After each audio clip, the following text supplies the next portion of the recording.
చేరిన మీ అందరికీ ప్రత్యేకమైన వందనాలు, శుభాలు తెలియజేస్తున్నారు. క్రైస్తవ వందనాలు. దేవుడు మనకి ఇచ్చిన సమయం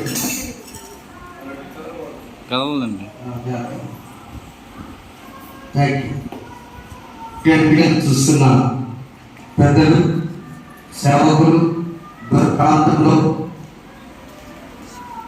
దూర దేశం నుండి కూడా రాత్రి కాలంలో ఎంకరేజ్ చేస్తున్న అంకుల్ ఆంటీ, మీరు వలివెల్లు చూస్తున్నందుకు నేను ప్రత్యేక వందనాలు తెలియజేస్తున్నాను. ఎంతో ప్రేమతో మన సంఘాన్ని, గ్రామాన్ని ప్రేమించి అనేక మంది ప్రార్థన చేస్తున్నారు. వారికి కూడా ప్రత్యేక వందనాలు. మా కుటుంబపక్షంగా, సంఘపక్షంగా. క్రితం ద్వారా 17వ ఆదివారం మనం చదువుకున్న 3 పాఠ్య భాగాల నుంచి మనం ధ్యానం చేస్తున్నప్పుడు క్రీస్తే సర్వాధికారి. చెప్పండి, క్రీస్తే సర్వాధికారి. మొత్తం ఆయనే. ఈ లోకములకు సృష్టి ఆయన లేకుండా లేదు. అపోస్తలుడైన పౌలు హెబ్రీయులకు రాసిన పత్రిక, ఇది చదువుతున్న పత్రిక పాఠ్య భాగంలో మనం గమనించినప్పుడు అపోస్తలుడైన పౌలు హెబ్రీయులకు రాసిన పత్రిక 4వ అధ్యాయంలో సృష్టము ఆయన లేకుండా లేదు, కాబట్టి ఆయనే సమస్తమై ఉన్నాడు. చూడండి 11వ వచనము, మరియు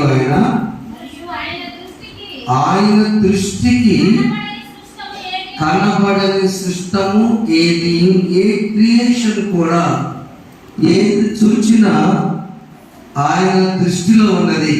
ఆయన లేకుండా ఏమీ కలుగలేదు.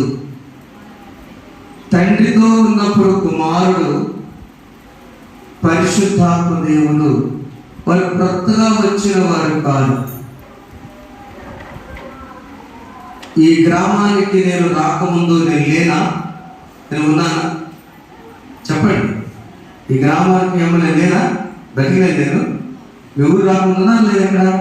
కానీ మీకు తెలియదు, కొద్దిమంది తెలుసు. యేసు ప్రభు జననం క్రీస్తు పూర్వం 3వ సంవత్సరం జరిగింది.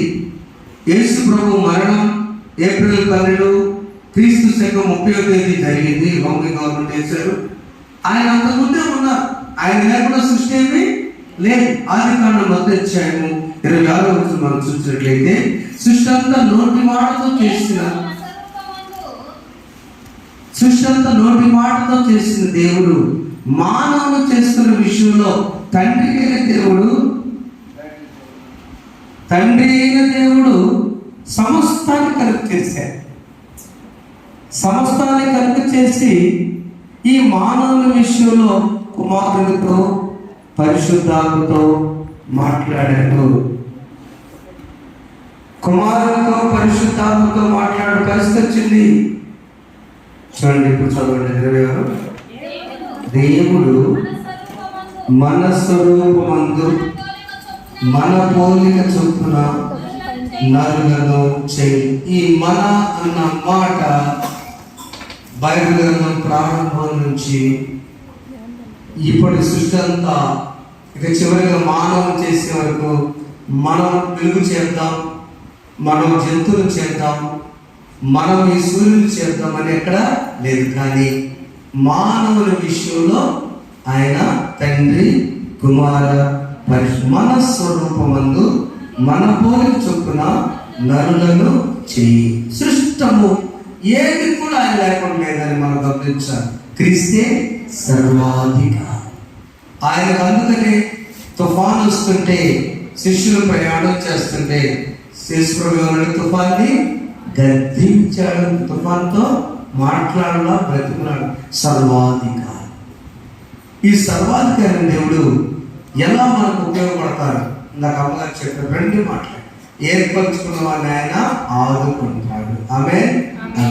ఆయన ఏర్పాటులో మనం ఉంటే ఆయన పిలుస్తాడు, ఏర్పరుస్తాడు, ఆదుకుంటాడు. మొదటి యాకోబు, ముందు ఇశ్రాయేలు, ముందు యాకోబు జీవితం, ముందు ఇశ్రాయేలు, తర్వాత యాకోబు, తర్వాత అబ్రహాము సంతానం. అంతా ఒకటే.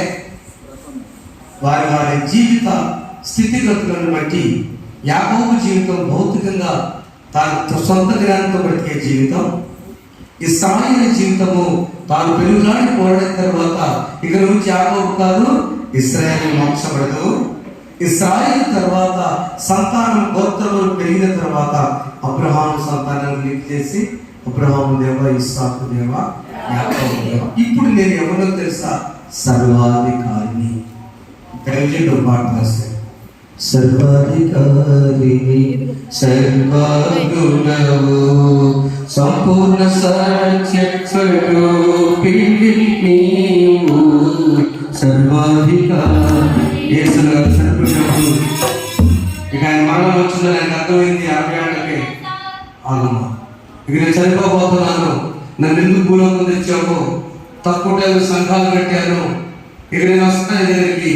అప్పుడు రాసిన పాటి సర్వాధికారిని సర్వగుణవు సంపూర్ణ సత్యస్వరూపిణి నీవు దివిలోనున్న ఆనందమును ధరణిలో నేను అనుభవింప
ఈ సర్వాధికారి అయిన దేవుడు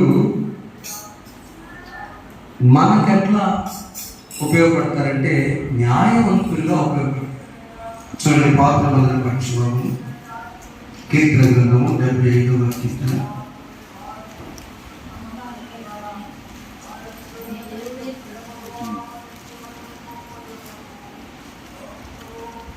మొదటి వచ్చిన దేవా మేము నీకు కృతజ్ఞతాస్తుతులు చెల్లించుచున్నాము, నీవు సమీపంగా ఉన్నావని కృతజ్ఞతాస్తుతులు చెల్లించుచున్నాము. చాలు చాలు. నన్ను ఆచరణను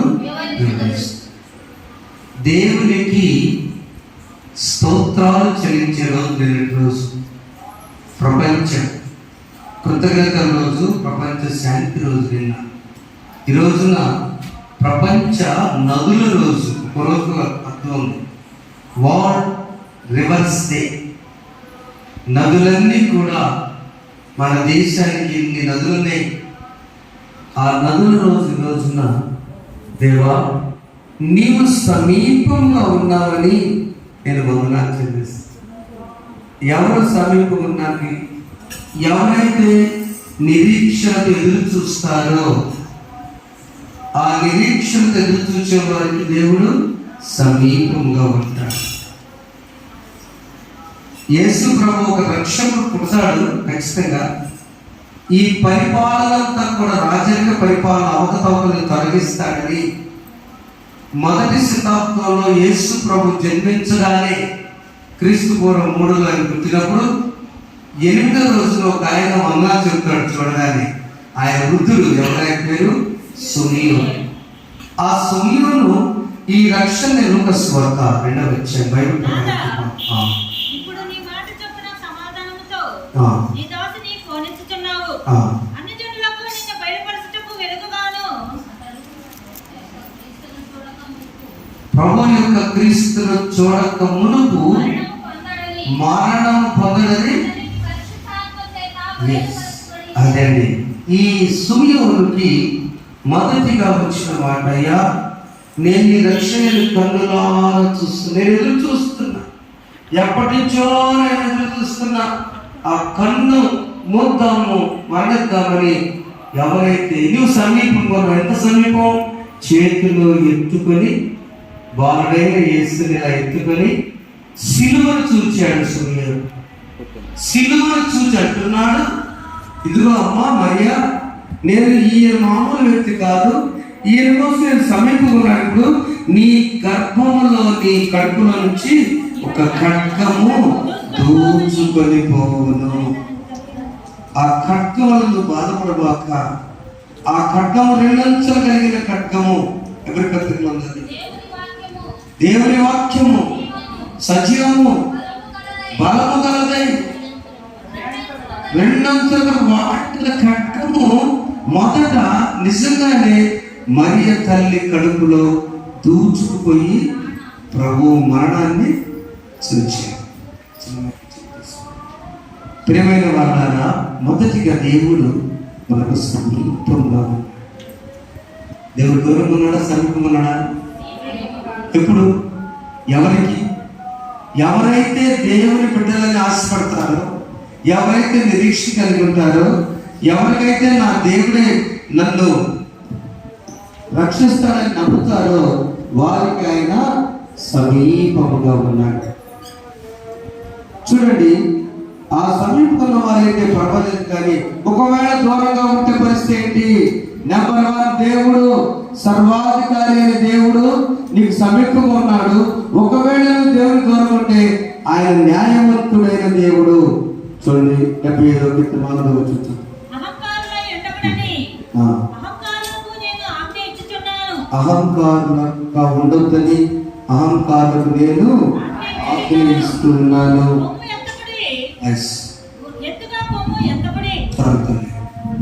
అహంకారులై ఉండకుండండి.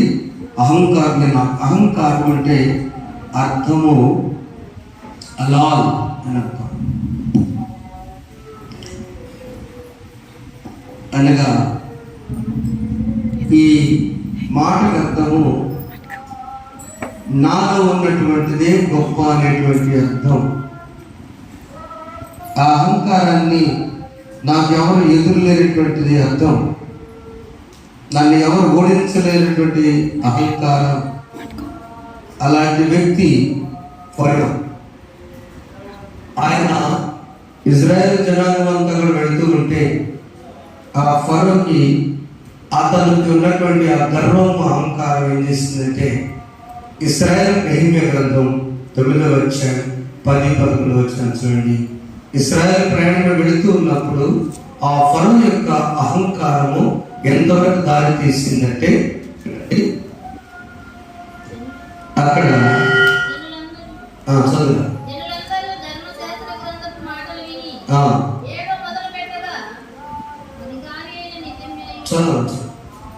9వ అధ్యాయము 10-11 వచనం. నెహెమ్యా ఫరోను అతని దాసులందరూ బహు గర్వముగా, ఆ ఒక్క మాట అమ్మా, ఫరో అతని దేశవాసులు అందరూ కూడా బహు తత్వముగా ప్రదర్శించినప్పుడు దేవుడు ఏం చేశాడు? 2 పనులు చేశాడు. ఏమి తెలుసు? మరియు నీ జనులను నీ సముద్రం వాగించిన చాలండి. క్రీస్తే సర్వాధికారి. ఆ సర్వాధికారి క్రీస్తు న్యాయవంతుడు. ఫరో పక్షముగా బలం ఉంది, ఫరో పక్షముగా సైన్యం ఉంది, ఫరో పక్షంగా ఎన్నో ఆయుధాలు ఉన్నాయి. కానీ ఇశ్రాయేలుకి ఏమీ లేవు. వారు నడుస్తూ ఉంటే వారి పక్షముగా ఉన్నటువంటి దేవుడు ఏం చేశాడంటే, చంద్రులైతే నీవు సముద్రమును విభాగించి చీల్చి వారు సముద్రం మధ్య పొడి నేలను నడిచిరి. ఎంత గొప్ప దేవుడు! అది ఆయన శక్తి. రెండోది ఏం తెలుసా? వాళ్ళు వస్తుంటే అగాధ జలంలో ఒకడు లోతు నీట రాయి వేసినట్లు వారి తరిమిన వారిని అగాధ జలము. ఇప్పుడు దేవుడు బలవంతుల దేవుడు కాదా? చెప్పండి ఒకసారి. మనము నమ్మిన దేవుడు బలహీన పక్షుల దేవుడు బలవంతుడు, న్యాయవంతుడు, న్యాయాధిపతి బలహీన పక్షం ఉంటాడు. న్యాయాధిపతి ఫరో పక్షంగా లేడు. ఫరో సైన్యం ఉంది, ఆ సైన్యాన్ని మొత్తం ముంచి పడేశాడు. ఇశ్రాయేలు కాపాడాడు. దేవుని వల్ల మన జీవితాల్లో మొదటిగా దేవుడు సమీపంగా ఉన్నాడని నమ్మాలి. నా దేవుడు నాకు సమీపంగా ఉన్నాడు. ఆయన ఎక్కడున్నాడు? నా దగ్గరే ఉన్నాడు, నాతో ఉన్నాడు, నాలో ఉన్నాడు. ఆయన కాపరి. యెహోవా నా కాపరి అంటే నాకు ముందు నడుస్తున్నాడు, నా వెనక నడుస్తాడు, అవసరం నా పక్కన కూడా నడుస్తాడు. అలాంటి క్రైస్తవ విలువగా మనం ఎదుర్కొన్నప్పుడు మనం క్రీస్తే సర్వాధికారిని నమ్మిన మనము దేవుడు సమీపంగా నమ్మిన మొట్టమొదట న్యాయవంతుడు, గర్వమును అణిచివేసే దేవుడు. మరొక వ్యక్తిని చూసి ముందుకెళ్దాం. గొలియాతు ఆయనకున్న గర్వం ఏంటంటే బలం గలవాడు, గవర్నమెంట్ పరిపాలన ఉంది, ఆజానుబాహుడు, ఒక్క కళ్ళు తప్ప ఈ ప్రాంతం తప్ప అంత ఇనుతో కవచం ధరించుకున్నవాడు ఇలా అంటున్నాడు, ఎవరైనా మీలో ఒక్కరైనా వచ్చి నాతో యుద్ధం చేయగలరా అన్నాడు. అప్పుడు ఎవరు మాట్లాడతారు? ఎప్పుడు తల్లి కోపం వచ్చిందంటే, మీ దేవుడైనా పోనీ ఎంతైనా మీరు నమ్మిన దేవుడు ఉన్నాడే అన్నదాన్ని అప్పుడు దానికి కోపం వచ్చింది. పొరవాడు కదా, నా దేవుడు అనేవాడు అని చెప్పి ఇక చూసి ఏం చేశాడు మీకు తెలుసు. ఏం చేశాడు? ఒక ఒడిస్సాలో తీసుకొని రాయి దాన్ని చుట్టి యెహోవా నామం అని చెప్పి వంగి ఇలా తీసి కొట్టు ఎక్కడ పడుతుంది? దగ్గర పడి.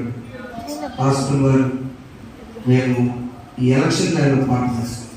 మహిమగల దేశపు మహిమోన్నత రాజు, మహిమగల దేశపు మహిమోన్నత రాజు, అపవాదిని ఎదిరించే అత్యున్నత మహారాజు, అపవాదిని ఎదిరించే అత్యున్నత మహారాజు. జై యేసు రాజా, జై యేసు రాజా, జై ప్రేమ రాజా, జై శాంతి రాజా, జై యేసు రాజా, జై యేసు రాజా, జై ప్రేమ రాజా, జై శాంతి రాజా.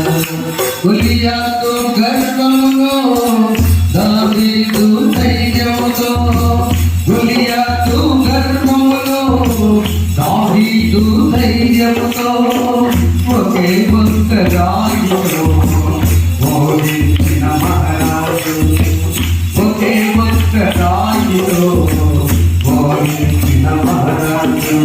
జై యేసు రాజా, జై యేసు రాజా, జై ప్రేమ రాజా, జై సత్య రాజా.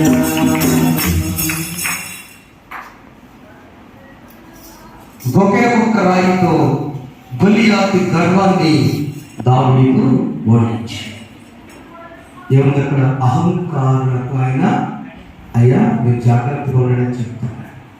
దేవుడు సార్వభౌమాధికారి, సర్వాధికారి, క్రీస్తే సర్వాధికారి, శక్తిమంతుడు. మన గర్వాన్ని ఆయన అణిచివేస్తాడు. అణిచివేయక ముందే తెలుసుకోండి. మూడో వ్యక్తి ఏముందిలేని ఒక మంచి వ్యక్తే, కానీ హిజ్కియా అనేలా దినవృత్తాంతం 2వ గ్రంథం 32వ అధ్యాయము 25వ వచనంలో మనం చూసినప్పుడు దేవుడు ఎన్నో మేలు చేస్తే అప్పుడు దేవుని యొక్క మేలు గ్రహించాడు. మన చదువు హిజ్కియా మనస్సును గర్వించి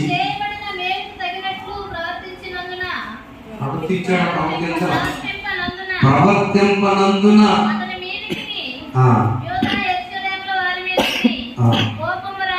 రాగా హిజ్కియా విడచి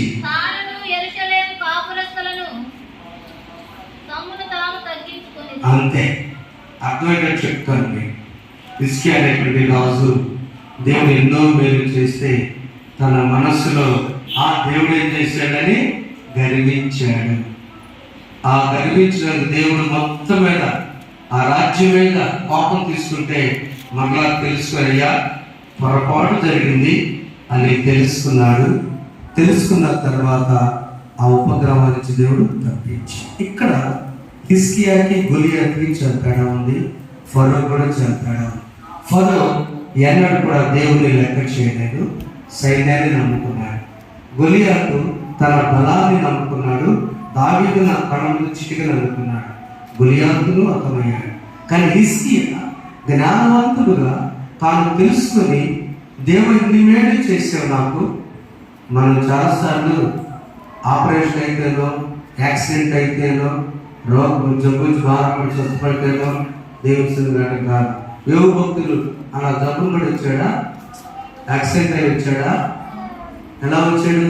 ధనవంతుడు కూడా నా దేవుడు యథార్థవంతుడు, నా దేవుడు న్యాయవంతుడు అని చెప్పాడు. న్యాయాధిపతి స్మరించాడు. అలాంటప్పుడు హిజ్కియా కూడా మంచివాడే, కానీ తన గర్వము నేను అనే గర్వాలు ఉంటే అయ్యా నన్ను క్షమించని తెలుసుకున్నాడు. న్యాయవంతుని దేవుడిని బిడ్డగా మారిపోయాడు. ప్రియమైన వారులారా, చిన్న చిన్న పొరపాట్లు మనం చేయవచ్చు, కానీ వాటిలో దేవుని నన్ను ఎంతగా ఆహారం ఇచ్చావు, వస్త్రం ఇచ్చావు. అక్కడ కూర్చున్న వ్యక్తి, కుమారుడు వెనక కూర్చున్న వ్యక్తి ఈరోజు లేదనుకోండి, ఈశ్వరి మనతో సంతోషిస్తున్నామా? చెప్పండి. వారు చూడటానికి వెళ్ళిన తల్లి గారు యాక్సిడెంట్ అయ్యి తను కూడా ఒళ్ళో ఇద్దరు వెళ్ళిపోయారనుకోండి, మనం సంతోషిస్తుంటామా? ప్రతిదినం దేవుడు ఇవ్వాల్సిందే. హిజ్కియా చెప్తున్న మాట అది. ప్రతిదినము, అనుదినము. విలాపాల గ్రంథం 3వ అధ్యాయము 22వ వచనంలో దేవుడు చెప్తున్నవాడు చదవండి దయచేసి. ప్రతిరోజు మనం ఎందుకు వందనాలు చెప్పాలంటే, విలాపాల 3వ అధ్యాయం 22వ వచనం, యెహోవా కృపగలవాడు, ఆయన వాత్సల్యత ఒక రోజు కాదు, ఒక క్షణం కాదు, ఎడతెగక నిలుచున్నది కనుక మనము నిర్మూలము కాకుండా మనం బ్రతుకుతామంటే ఆయన కృప, ఆయన వాత్సల్యత, ఆయన ప్రేమ, ఆయన దయ, ఆయన న్యాయం. దేవుడు న్యాయవంతుడైన దేవుడు, ఆయనే నమ్ముకుంటాం. రెండవదిగా మనం చూసినప్పుడు దేవుడు మనల్ని చూస్తే వాక్యమైన దేవుడు. చూడండి, వాక్యమైన దేవుడు. ఇబ్రీ పత్రిక 4వ అధ్యాయంలో దేవుడు వాక్యము మనల్ని వినాశకులు బ్రతికిస్తుంది.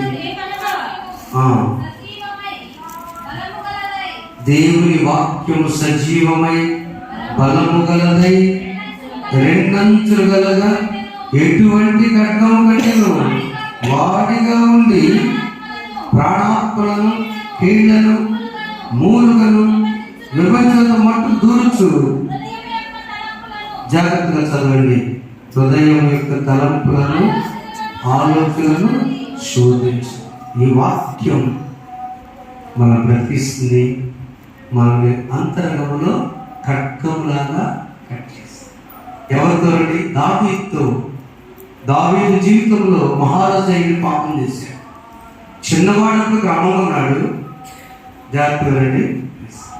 పెద్దవాడైన తర్వాత, మహారాజు అయిన తర్వాత పాపం చేశాడు. పాపం చేసిన దావీదుకి అంతరంగంలో దేవుని మాటలు వెళ్ళి కట్ చేస్తున్నాయి. హృదయాంతరంగంలో ఆపరేషన్ చేస్తున్నాయి. దేవా, నా హృదయమును, నా శుద్ధ హృదయము కలుగు చేయము, నా అంతరంగంలో స్థిరమైన మనస్సు పుట్టించు, హిస్సోపుతో నన్ను కడుగు. హిమము గడ్డలు తెల్లగా ఎందుకు? లోపలంతా మచ్చ మురికి. అందుకని నీ వాక్యం ఏం చేస్తుందంటే, నీ వాక్యం సజీవమైంది. ఒక అంశమో అపవాదం ఏం చేసింది, ఒక అంశం నిన్ను కట్ చేసింది, నన్ను కట్ చేసి. అదే కదా వాక్యం ఎవరికో కాదు, వాక్యం ఎవరికో కాదు. జాగ్రత్తగా రండి నా సోదరి సోదరులారా, మీరు అపార్థం చేసుకున్నారు నా విషయంలో. కొద్దిగా నవ్వు చూడండి. బెంగళూరు గవర్నమెంట్ కాలేజీలో స్టాలిన్ గారిని జోషర్ నాకు రేడియో సందేశం చెప్తాడు. ఆయన చెప్పాడు, యశాగ్రంథం చెప్తూ 26 మంది విద్యార్థులు మీరు ఉన్నారు, వాక్యం మీకు కాదు మాకు చెప్పాడు ఆయన. నాకు వచ్చే యశాగ్రంథం చెప్పడం, కానీ వాక్యం నా దేవుడు నాతో మాట్లాడాలి.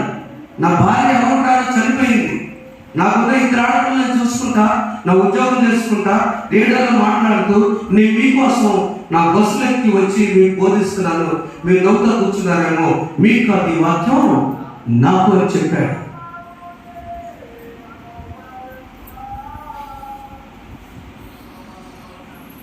డైరెక్ట్గా మీరు తెచ్చిన మటన్ తీసుకొచ్చి వండితే డైరెక్ట్గా నీళ్ళు పూస్తే దాన్ని తింటారా మీరు? చెప్పండి, అందరూ చెప్పండి, దయచేసి చెప్పండి, మీరు తింటారా? ఏ జ్యోతి చెప్పు, ఏమైంది? శుభ్రపరచాలి, ఇంకేమయ్యాలి, ఇంకా దాన్ని సమ చేయాలి. అప్పుడు దాని పేరు ఏమంటుందండి? రుచి. వాక్యం చెప్పేటప్పుడు 70 రిఫరెన్స్లు చెప్తా. లైవ్ అప్లోడ్ చూస్తున్నారు, అర్థం కాదని చెప్తున్నా. ఈ రిఫరెన్స్లు గొప్ప చెప్పుకొని మీకు అర్థమైందా? ఇప్పుడు దయచేసి ఇప్పుడు మాట చెప్పేందుకు వాక్యం చెప్పే వారికి వాక్యం అది 2 చోట్ల ఖడ్గం. ఒక ఖడ్గం ఏమో నీ శత్రువును వదిలిస్తుంది, ఒక ఖడ్గం నిన్ను వదిలిస్తుంది. దావీదు మహారాజు కూడా ఆయన పాపం చేశాడు కాబట్టి ఆ పాపాన్ని పరిశీలన చేసుకోమని ప్రవక్త ద్వారా దేవుడు పంపించాడు. వాక్యమైన దేవుడు మనతో మాట్లాడతాడు. ఇప్పుడు చెప్పబట్టండి, నీ వాక్యమే నన్ను బ్రతికించెను, బాధలలో నెమ్మదినిచ్చెను. నీ వాక్యమే నన్ను బ్రతికించెను, బాధలలో నెమ్మదినిచ్చెను. కృపా శక్తి దయా శక్తి సంపూర్ణుడా, వాక్యమై ఉన్నయే వందనమయ్యా. కృపా శక్తి దయా శక్తి సంపూర్ణుడా, వాక్యమై ఉన్నయే వందనమయ్యా. ఈ వాక్యమే నన్ను బ్రతికించెను,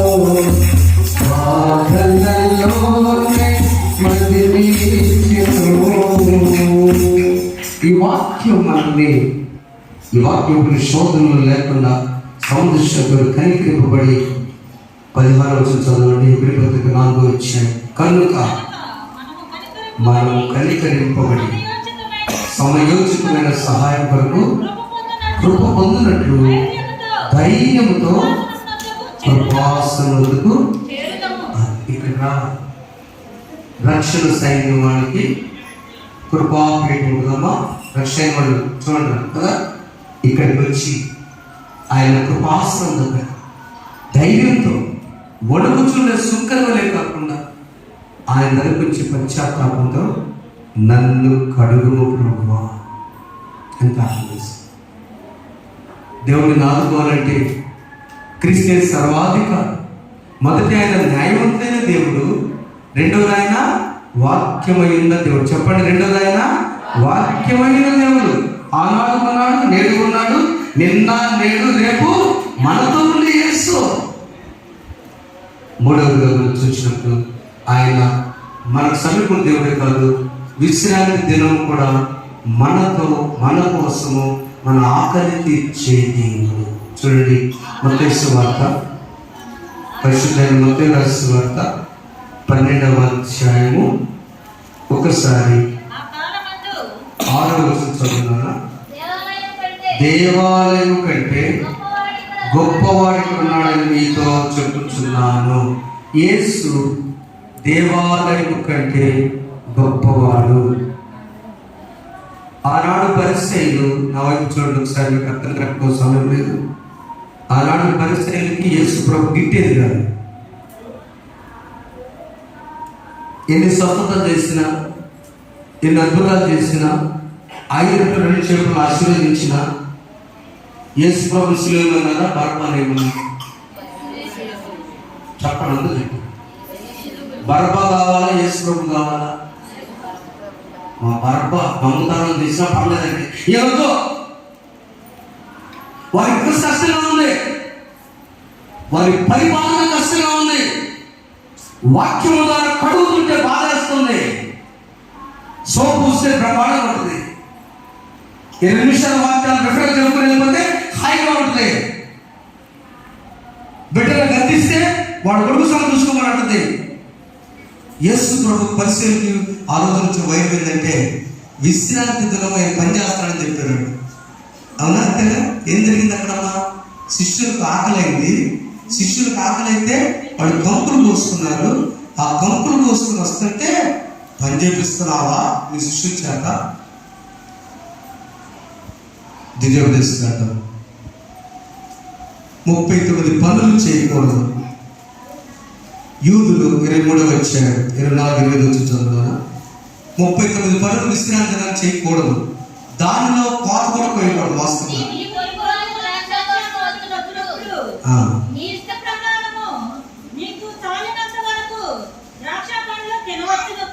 తినవచ్చును కానీ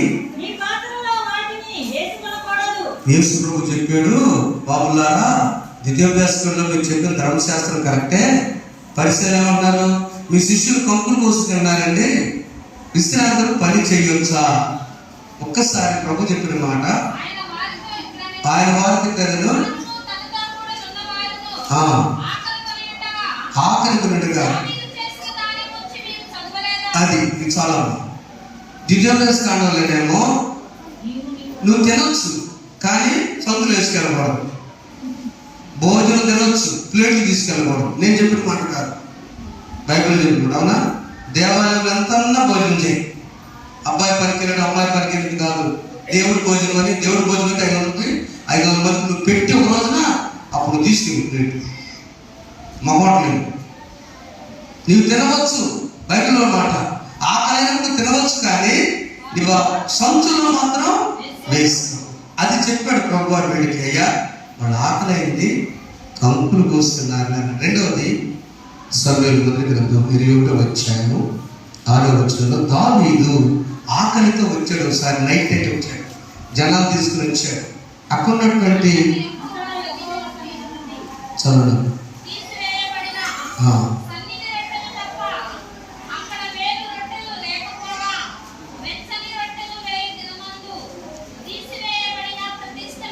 తీసివేయబడిన ప్రతిష్టమైన రొట్టెలు చాలా. అహీమెలెక్ అనే పాస్టర్ గారు ఉన్నాడు అక్కడ. ఏంటంటే అహీమెలెక్ అనేటువంటి ఆయన పాస్టర్ గారు అన్నాడు. యాజకుడు మహారాజు దావీదు జనాలకు వచ్చాడు.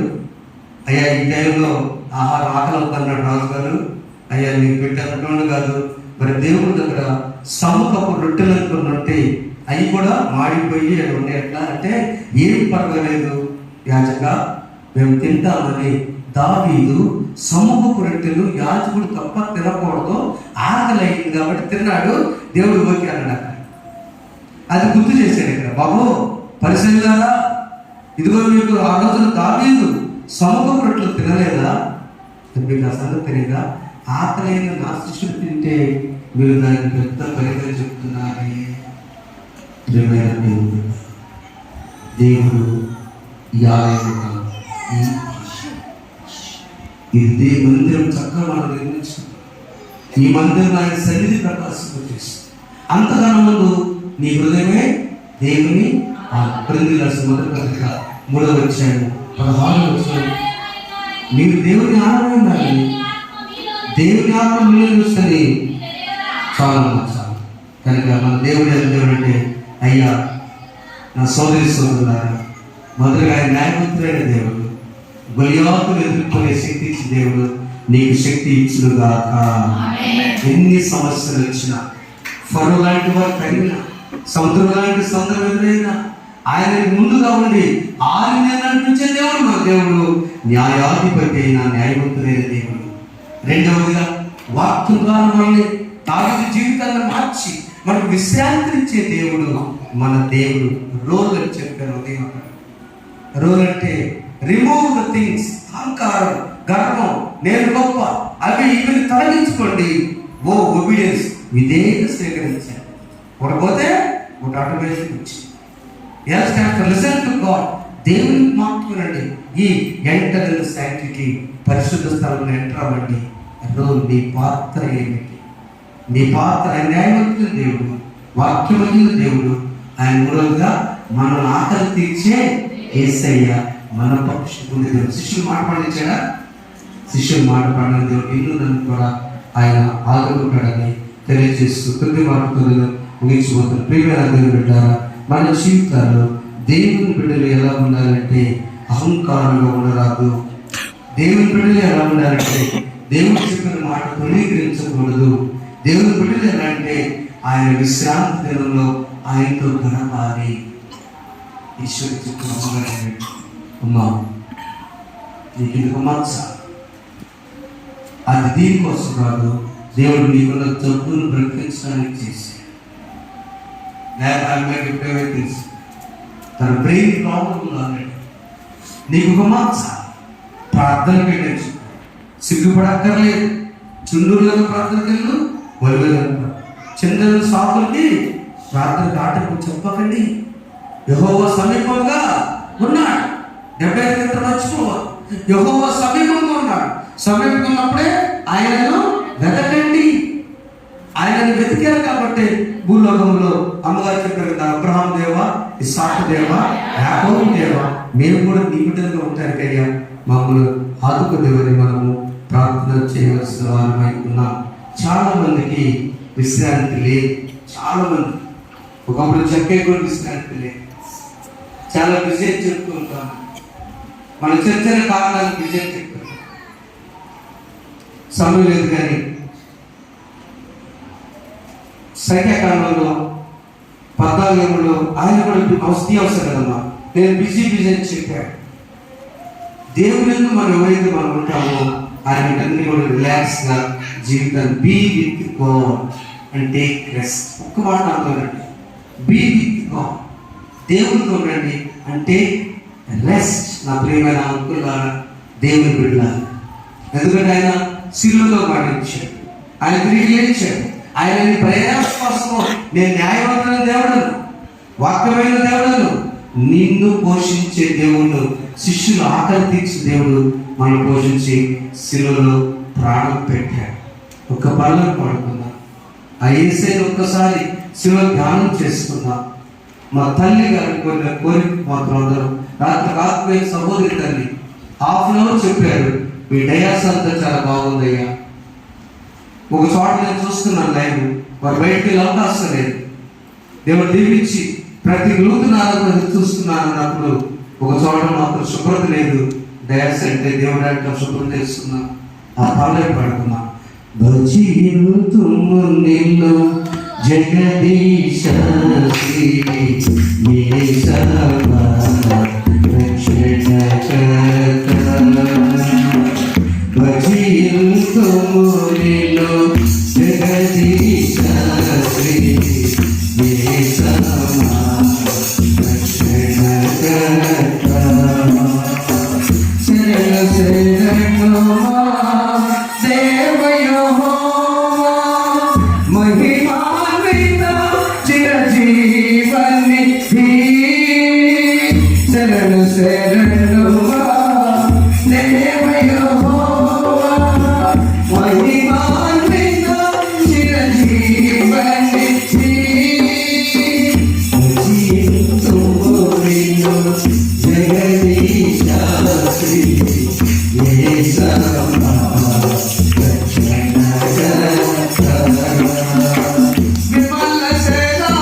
జగదీశ శ్రీ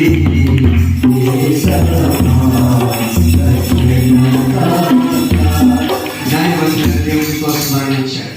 క్రీస్తే సర్వాధికారికి మరణించాడు. ఆయన వాక్యమైన దేవుని కొరకు మరణించాడు. నీతో ఉన్నాడు. ఆయన మనం ఆదుకొని పోషించిన మనతో ఉన్నాడు. సహోదరి తల్లి గారి కొరకు తెలియజేస్తాం. ఈ పాట ద్వారా వాడు దేవుని తెలుసుకున్నారు. అర్థనాలు ఈ పాట కూడా దేవుని మరణించిన దేవుని తెలుసుకున్నారు. వారి కోసం మనందరి కోసం ప్రభు మరణించి ఉన్నాడు, తిరిగి లేచినాడు. ఆ యేసయ్య సమీపముగా ఉంది. ఆ యేసయ్య దగ్గర. నువ్వెందుకు భయపడతావు? అహంకారం. నువ్వెందుకు నీ పాపంలో దూరం అవుతావు? నువ్వెందుకు నా ప్రభుత్వాన్ని మర్చిపోడుకుంటావు? కాదు, ఈజ్ నీరత్తు 75వ కీర్తన. ఈ రోజున పాటలు మొదల పాఠం మొదటి వచ్చిన జ్ఞాపకం ఉంటే యేసు సమీపముగా ఉన్నాడు. నువ్వు ప్రకటన స్థితిలో చెల్లించంతే. ఆయన దగ్గర ఉన్నాడండి. బ్రదర్స్, నా తల్లులారా, సోదరి, మనం ఎలాంటి వారు అయినా కూడా ప్రభు నీకు సమీపముగా ఉన్నాడు. కనుక ఆయన కృతజ్ఞతలు చెల్లించు. సర్వాధికారి ఆయన. క్రీస్తే సర్వాధికారి. క్రీస్తే నాయకుడు. వాక్యమైన దేవుడు, గొప్ప దేవుడు, పోషించే దేవుడు. ఆ దేవుడు నీళ్ళు నన్ను గొప్పగా చేసి బలపరచును గాక. ఆమేన్. సమస్త నడిపించటకు పరిశుద్ధాత్ముడు మిమ్మల్ని కుటుంబాలను వర్ధల చేయను గాక. ఆమేన్. సమస్త జ్ఞానం ఇచ్చే దేవుని సమానం ప్రభువైన యేసుక్రీస్తు మీలో మీ తలుపులు కావాలని గాక. ఆమేన్. దేవా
దయచేసుకుందాం.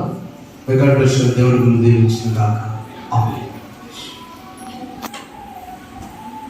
ప్రభు మీ జీవితంలో చేసిన కృతజ్ఞత